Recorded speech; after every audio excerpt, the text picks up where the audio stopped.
Lucas, capítulo 1, versículo 26, que nos diz o seguinte: no 6º mês da gestação de Isabel, Deus enviou o anjo Gabriel a Nazaré, uma cidade da Galiléia, a uma virgem de nome Maria. Ela estava prometida em casamento a um homem chamado José, descendente do rei Davi. Gabriel apareceu a ela e lhe disse: alegra-se, mulher favorecida, o Senhor está com você. Confusa, Maria tentou imaginar o que o anjo quis dizer. Não tenha medo, Maria disse o anjo, pois você encontrou favor diante de Deus. E ficará grávida e dará à luz e o chamará de Jesus. E ele será grande e será chamado Filho do Altíssimo. O Senhor Deus lhe dará o trono de seu antepassado Davi. E ele reinará sobre Israel para sempre. Seu reino jamais terá fim. Maria perguntou ao anjo: como isso acontecerá? Sou virgem.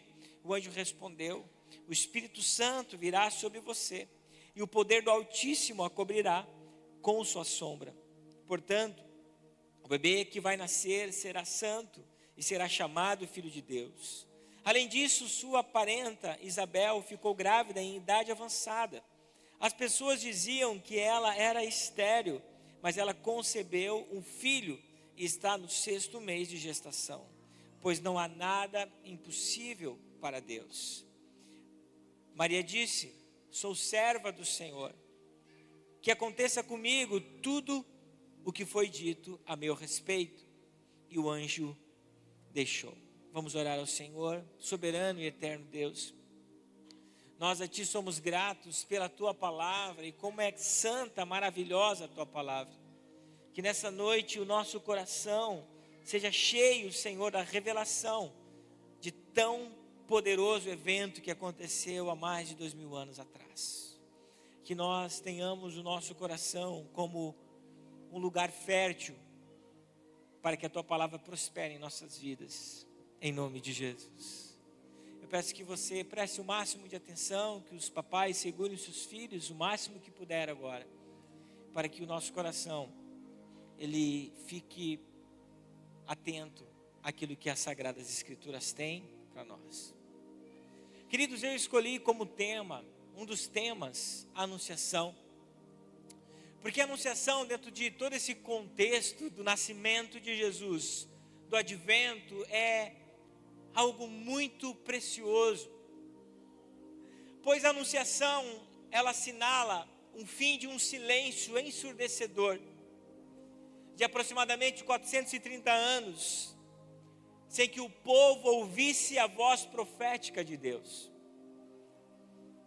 Israel deixou de escutar a voz de Deus por causa da sua obstinada desobediência.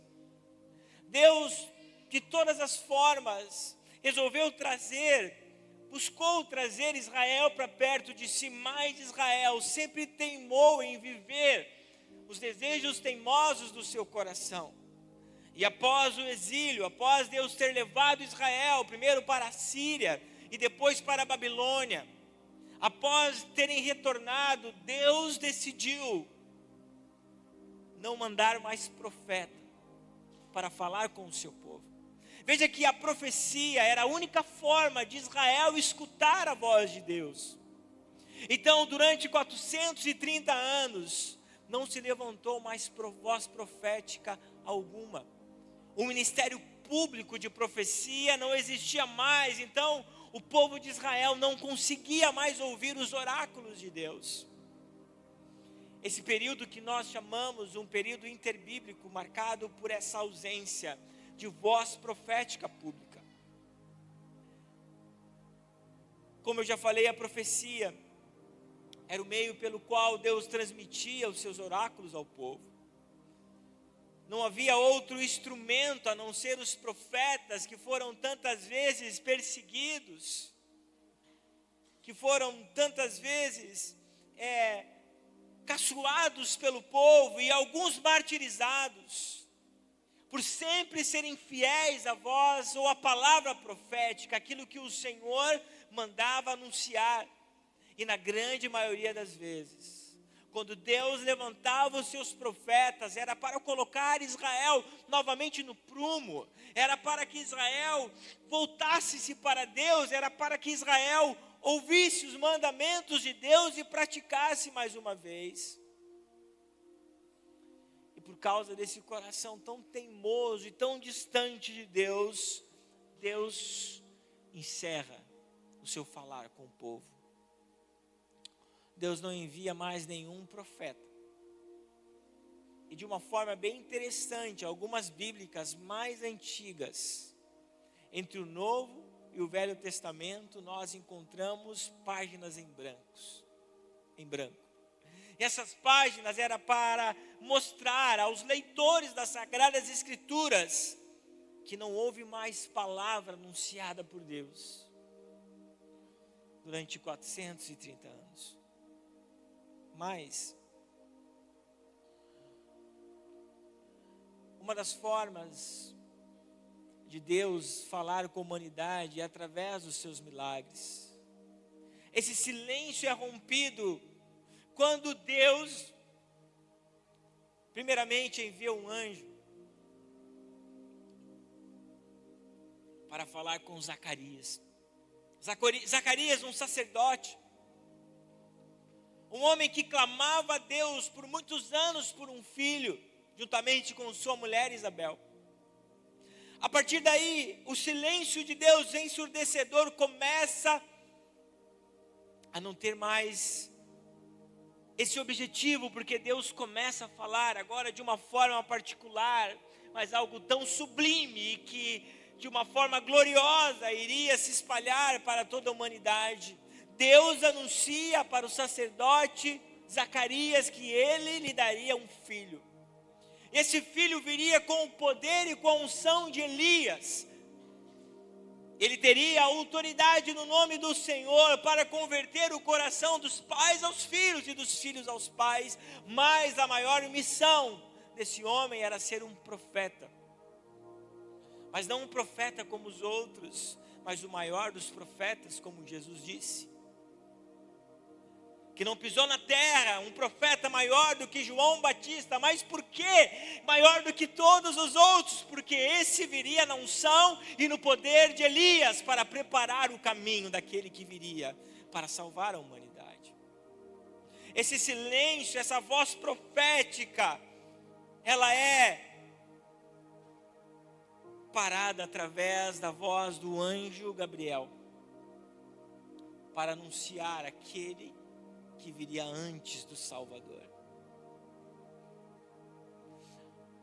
6 meses depois, mais uma vez, o silêncio é rompido.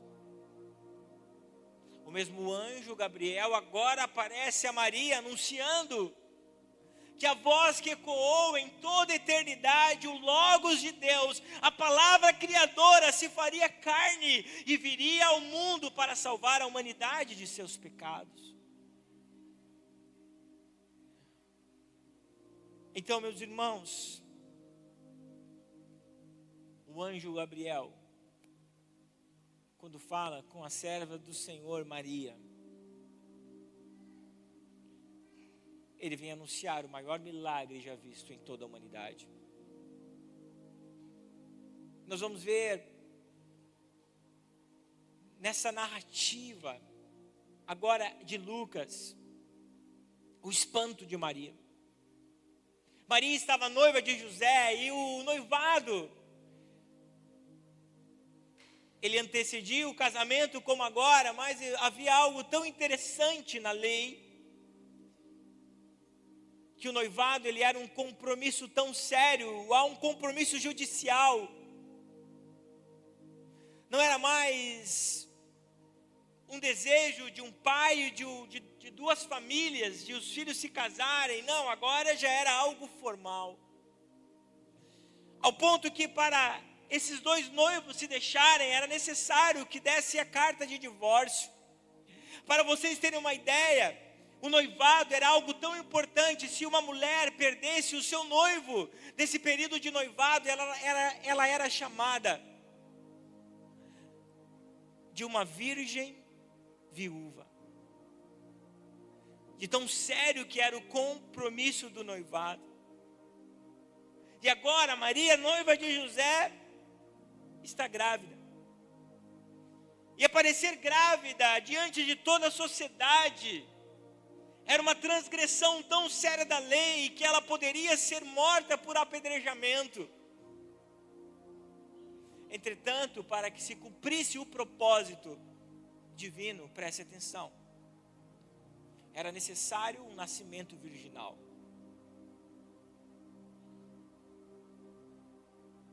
É algo tão sério esse nascimento, porque se não fosse dessa forma, não poderia haver salvação. Mas por que, Marcos? Porque não poderia ter uma semente corruptível do pecado.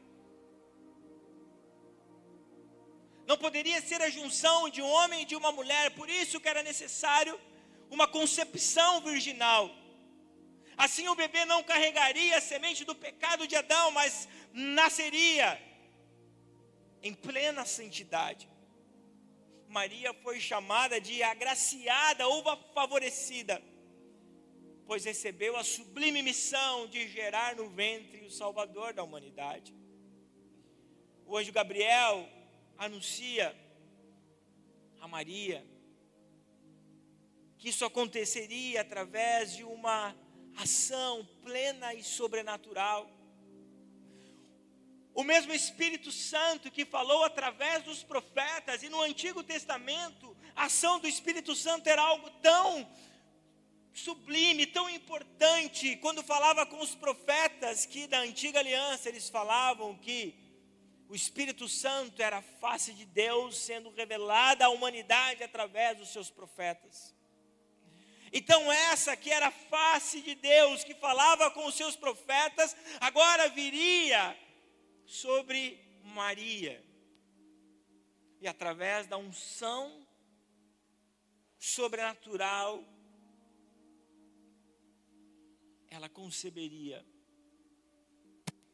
Jesus, igreja, é o milagre de Deus para a humanidade. O maravilhoso que opera esse milagre em Maria é o mesmo que também operou em Isabel, que era estéril, que também carregara a partir daquele momento um dos maiores dos profetas. Isso nos mostra, igreja, a primeira coisa, dentro desse contexto da anunciação: Jesus é o impossível de Deus. Jesus é o milagre que toda a humanidade necessita. O anjo agora, Gabriel, anuncia o maior dos milagres. Não foi quando o Senhor, de uma forma graciosa, salvou a família de Noé na arca. Não foi quando o Senhor salvou Jacó da destruição de Sodoma e Gomorra, mas o maior milagre da humanidade é anunciado. O silêncio é rompido para falar que através do ventre de Maria nasceria o maior milagre de Deus. Deus se encarnaria, iria habitar entre nós. Agora, de uma forma muito interessante, o evangelista Mateus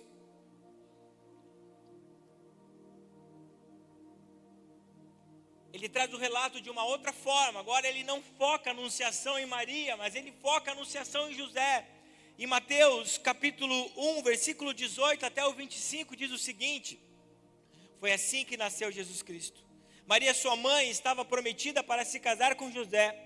Antes do casamento, porém, ela engravidou pelo poder do Espírito Santo. José, seu noivo, era um homem justo e resolveu romper a união em segredo, pois não queria envergonhá-la como uma separação pública. Enquanto ele pensava nisso, um anjo do Senhor lhe apareceu em sonho e disse: José, filho de Davi, não tenha medo de receber Maria como esposa, pois a criança dentro dela foi concebida pelo Espírito Santo. Ela terá um filho e você lhe dará um nome de Jesus, pois ele salvará seu povo dos seus pecados. Tudo isso aconteceu para cumprir o que o Senhor tinha dito por meio do profeta. Vejam, a virgem ficará grávida. Ela dará luz a um filho e o chamarão de Emanuel, que significa Deus conosco. Quando José acordou, fez o que o anjo do Senhor lhe havia ordenado e recebeu Maria como esposa. No entanto, não teve relações com ela até o menino nascer. E lhe deu o nome de Jesus. Como eu falei, Mateus agora concentra o seu relato em José. Primeiro destacando justiça e misericórdia desse homem para com Maria. José, ele pensa em dar a carta de divórcio simplesmente para poupar, para que as pessoas não falassem dela, que ela havia pecado, ela havia engravidado de uma outra pessoa que não fosse ele. Então, para protegê-la, ele decide separar-se em segredo. Mas dentro desse contexto, agora, nós entendendo o Senhor através do anjo, anuncia a José, confirmando que a gravidez de Maria era obra do Espírito Santo. Mas aqui, igreja, que eu quero destacar esse trecho da minha proclamação, do meu sermão. O anjo, ele confia algo muito importante e precioso para José. A responsabilidade de todo homem hebreu era dar o nome ao seu filho. Então ele simplesmente esperava, parava, olhava para a criança, Deus falava com ele e lhe dava um nome. Mas essa responsabilidade que era do homem, do sacerdote da casa, o Senhor vem e a toma e diz: ele é o meu filho, e eu preciso dizer qual será o nome dele, e o nome está relacionado à sua missão. Então o anjo diz: ele se chamará Jesus, que significa o Senhor é a salvação. O nome de Jesus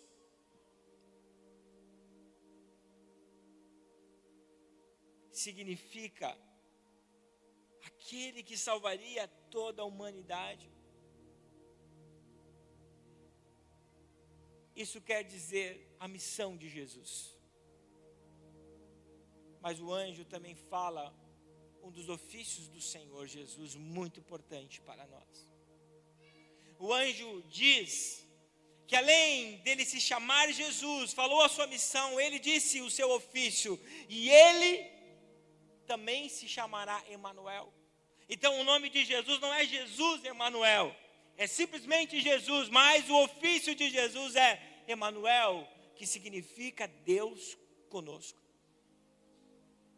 Ele está dizendo que por meio daquele menino o Senhor estaria no meio de nós e jamais nos abandonaria, jamais abandonaria a humanidade, permanecendo conosco até o final dos séculos. Em Cristo, nós temos a promessa da salvação e temos a promessa da presença contínua de Jesus em nossa vida. A salvação veio ao mundo há cerca de 2000 anos e nunca mais nos deixou. O apóstolo Paulo diz: porque todo aquele que invocar o nome santo do Senhor será salvo. Então nós percebemos a missão e nós percebemos o ofício. Que aquele que salvou há 2000 anos atrás, continua salvando até hoje e salvará até o final dos séculos. Ele é o Deus Emanuel, Ele é aquele que está com você em todos os momentos. Aquele menino que nasceu em uma manjedoura, agora através do seu Espírito habita no coração de todos os homens. E jamais, jamais nós teremos um silêncio de Deus, porque todos os dias o Emanuel está ao nosso lado. Por fim, o ministério já pode subir.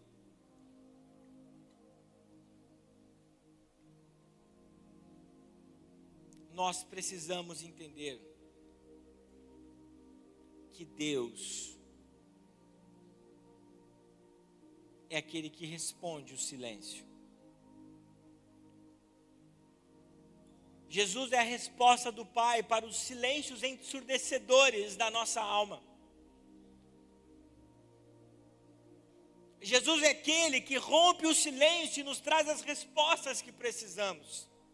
E a maior delas é aquele dilema: quem eu sou? Para onde eu vou?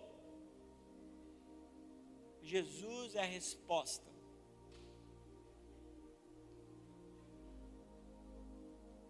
E não existe voz maravilhosa como a voz do nosso Jesus.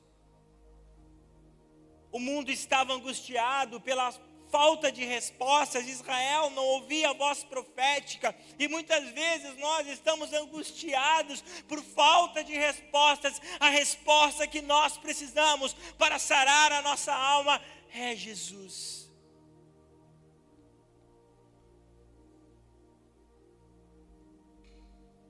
Deus concedeu a resposta que ecoa até os dias de hoje. A resposta de um Messias. A resposta do Salvador, do Senhor. A voz que rompeu esse silêncio veio para anunciar a salvação de Deus. E afirmar que jamais nós ficaríamos sozinhos. Pois o Deus conosco estaria com toda a humanidade até o final de todas as coisas. Eu quero falar para você nessa noite que Jesus é a resposta de Deus para o silêncio, para a dor e para a angústia, para as angústias e aflições da nossa alma. Não existe outra resposta para a alma aflita a não ser Jesus. Não existe outra resposta para o perdido a não ser Jesus. Eu quero dizer para vocês, através dessa mensagem poderosa da anunciação, que o Salvador do mundo é o Deus conosco e está entre nós para sarar todos os corações aflitos. A voz que rompeu o silêncio foi para anunciar que o mundo não seria mais o mesmo. A voz que rompeu o silêncio da nossa alma, quando nós perdidos estávamos,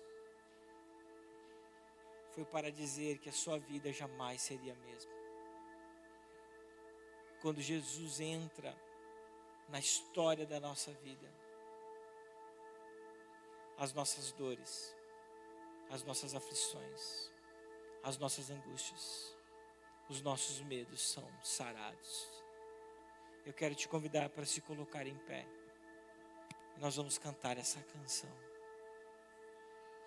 Eu quero que você declare com toda a força do seu coração que esse menino nasceu, que um filho nos foi dado. Ele é o maravilhoso de Deus para sarar a nossa humanidade.